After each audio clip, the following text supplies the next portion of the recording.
चलिए फ्रेंड्स, अब हम लोग कर रहे हैं P11 प्रॉब्लम कर चुके हैं, सॉरी। अब P12 प्रॉब्लम करेंगे। देख लें एक बार इस प्रॉब्लम को। A firm produce three product A, B and C. It uses two types of raw material, 1 and 2, of which 5,000 and 7,000 units are available. The raw material requirement per unit of product are as under. ये simple है। इसके आगे की जो बातें हैं वो थोड़ी सी अच्छी हैं। क्या है देखिए,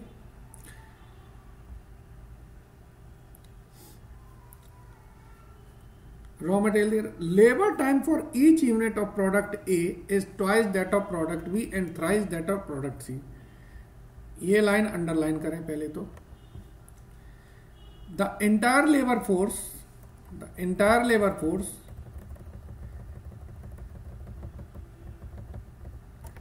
of firm can produce the equivalent unit of 3000 units. Equivalent of 3000 unit. दूसरा देखें, the max minimum demand of three product are this. ये minimum demand है। Also, the ratio of number unit produced must be equal to 2:3:4. Profit इन्होंने दे रखा है इतना। Formulate the problem as a linear programming in order to determine the number of units which will maximize the profit. तो ये भी एक formulation की problem है P12। चलिए शुरू करते हैं इसको। सारी प्रॉब्लम अच्छी प्रॉब्लम आ रही होंगी आपके जानकारी में, ठीक है। P12 वही हम लिखेंगे, let x1 x2 be the and x3 भी करेंगे, be the number of units to be manufacture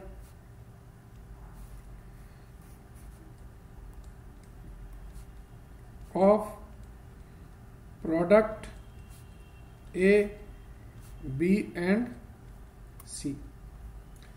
तो क्या होगा, ऑब्जेक्टिव फंक्शन क्या है,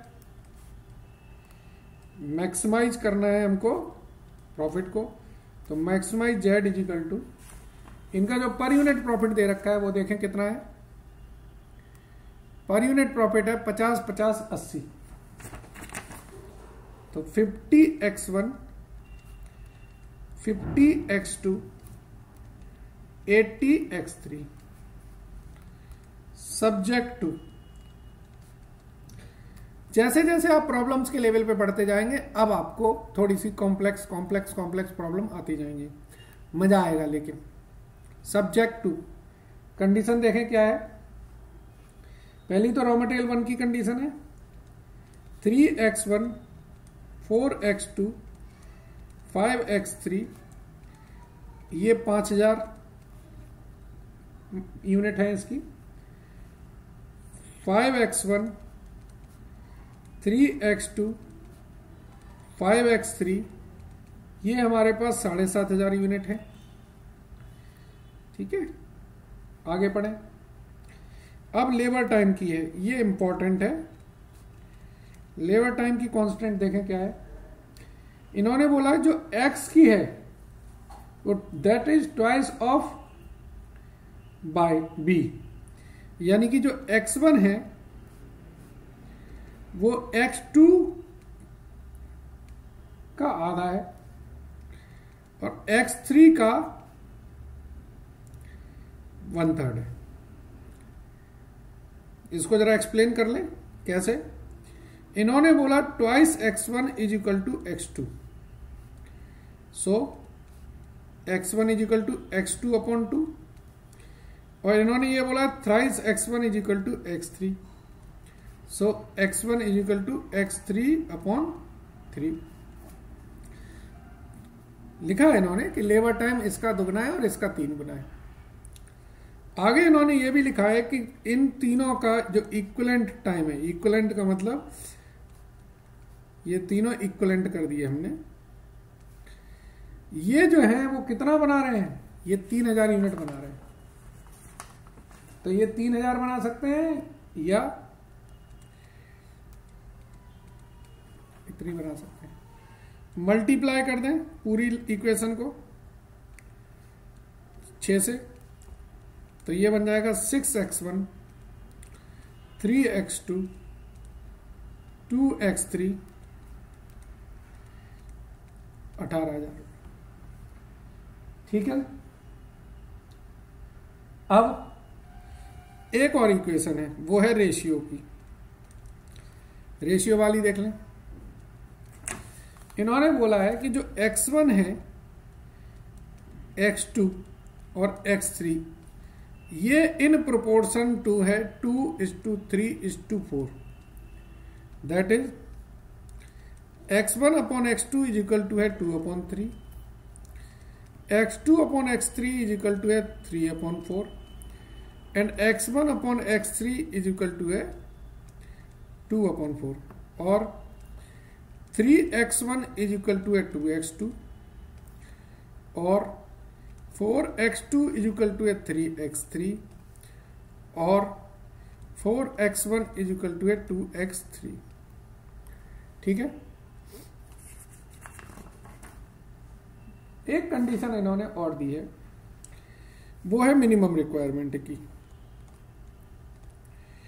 मिनिमम रिक्वायरमेंट में इन्होंने बोला है कि x1 जो है वो 600 की इसकी मिनिमम रिक्वायरमेंट है, x2 की जो मिनिमम रिक्वायरमेंट है वो है 550 की और x3 की मिनिमम रिक्वायरमेंट है वो है 500 की।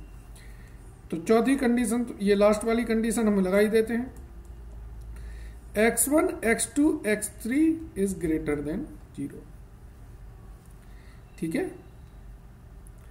तो x1 x2 x3 ये हमारा 0 से ज्यादा हो गया। चलिए, तो P12 प्रॉब्लम हमने की।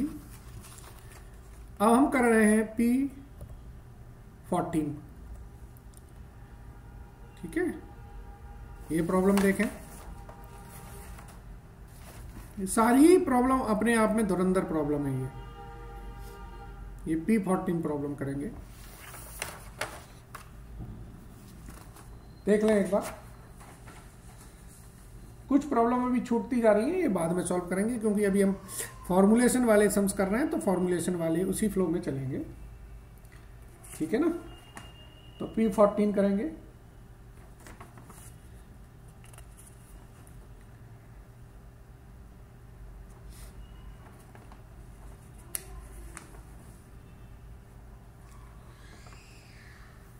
चलिए, the Delhi florist company is planning to make up a floral arrangement for the upcoming festival.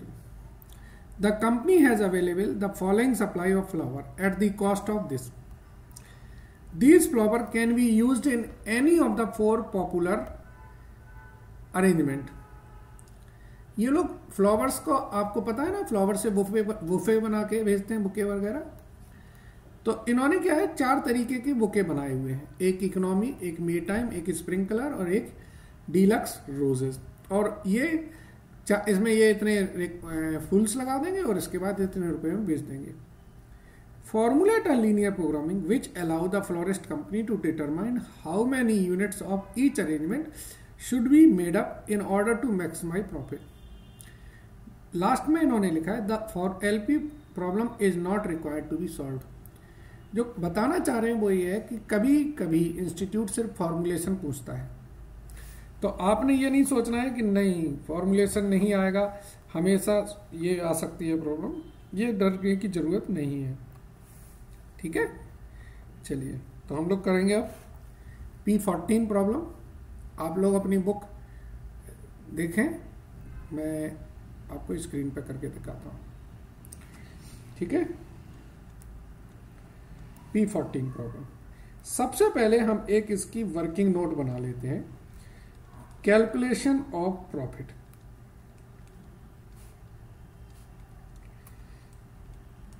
For each arrangement.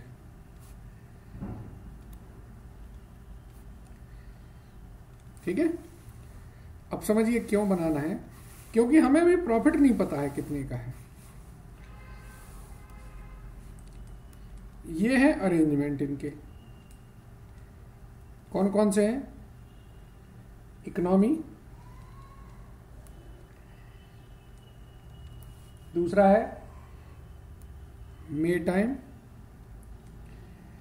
तीसरा है स्प्रिंग कलर, और चौथा है डीलक्स रोज। ये 4 तरीके के ये अपने अरेंजमेंट्स को बेचते हैं। और इनके पास जो फ्लावर्स हैं वो भी देख लेते हैं। फ्लावर के भी नाम लिख लो। जो फ्लावर्स हैं वो इन्होंने बोला 5 तरीके के फ्लावर्स हैं।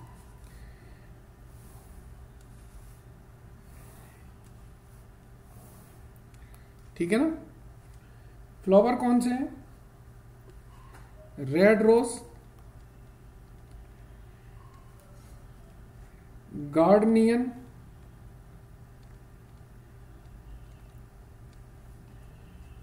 कार्नेशन, व्हाइट रोज, येलो रोज। ठीक है? तो अब देखें, रेड रोज, गार्डनियन, कार्नेशन, व्हाइट रोज, येलो रोज। तो आप यहां पर देखें, जो व्हाइट रोज है वो कितने का मिल रहा है? फिर प्राइसेस जो है वो अलग लिख लेंगे। ये बेच रहे हैं हम 6 रुपए में, ये बेच रहे हैं हम लोग 8 रुपए में, ये बेच रहे हैं 10 रुपए में, और ये बेच रहे हैं हम 12 रुपए में। ठीक है ना? अच्छा, इसको खरीद रहे हैं हम लोग 20 पैसे में, इसको खरीद रहे हैं हम लोग 15 पैसे में, सॉरी 25 पैसे में, इसको हम लोग 15 पैसे में खरीद रहे हैं, ये 20 पैसे में खरीद रहे हैं, और इसको हम लोग 22 पैसे में खरीद रहे हैं। और यहां पर हम लोग निकालेंगे इसका profit. Profit is equal to selling price minus cost. ठीक है जी? तो हमारे पास कितने लगने हैं ये? इकोनॉमी में 4 तो रेड रोज लगेंगे, 2 गार्डनियन लगेंगे, 8 कार्नेशन लगेंगे। तो प्रॉफिट कितना होगा? 6 minus 4 into 0.2 minus 2 into 0.25 minus 8 into 0.15। तो इसका प्रॉफिट आएगा ऐसे ही 3.5, 3.50। मे टाइम में क्या क्या लग रहा है? मे टाइम में लग रहा है 8 तो व्हाइट रोज लग रहे हैं, 5 गार्डनियन लग रहे हैं, 10 कार्नेशन लग रहे हैं, और 4 येलो भी लग रहे हैं।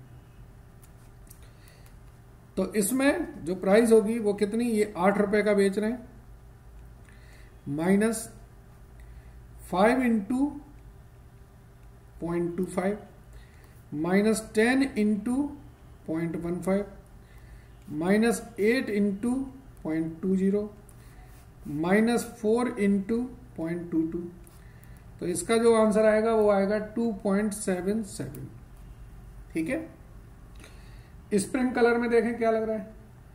9 तो रेड रोज लग रहे हैं, 10 कार्नेशन लग रहे हैं, 9 व्हाइट रोज लग रहे हैं, और 6 येलो रोज लग रहे हैं। इसमें गार्डियंस नहीं लग रहे हैं। तो ये कितने का बेच रहे हैं? ये 10 रुपए का बेच रहे हैं। 9 इंटू 20 पैसे, 10 इंटू 15 पैसे, 9 इंटू 20 पैसे, एंड 6 इंटू 22 पैसे। ये इसका प्रॉफिट आएगा 3.58। ठीक है ना? 3.58।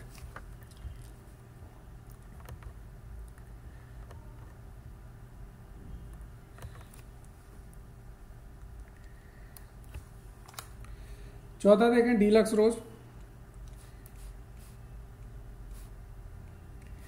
तो ये कितने का बेच रहे हैं, 12 रुपए का बेच रहे हैं, minus 12 into 20 minus 12 into 20 minus 12 into 22, तो ये टोटल इसका प्रॉफिट आ रहा है 4 रुपए 56 पैसे। ठीक है, ये जो रेड रोज है इसके पास टोटल 800 है, टोटल ये है 456, ये 4000 है, ये 920 है और ये 422 है। ठीक है, तो अब अगर देखें आप इस वर्किंग नोट को, इस वर्किंग नोट से आपका 90% काम हो गया है।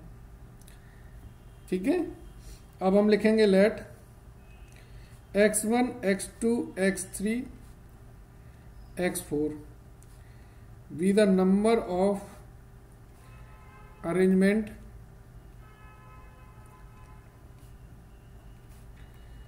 to be sold of economy, Maytime, sprinkler and deluxe रोज। ठीक है ना, तो ऑब्जेक्टिव फंक्शन क्या है, मैक्सिमाइज करना है प्रॉफिट।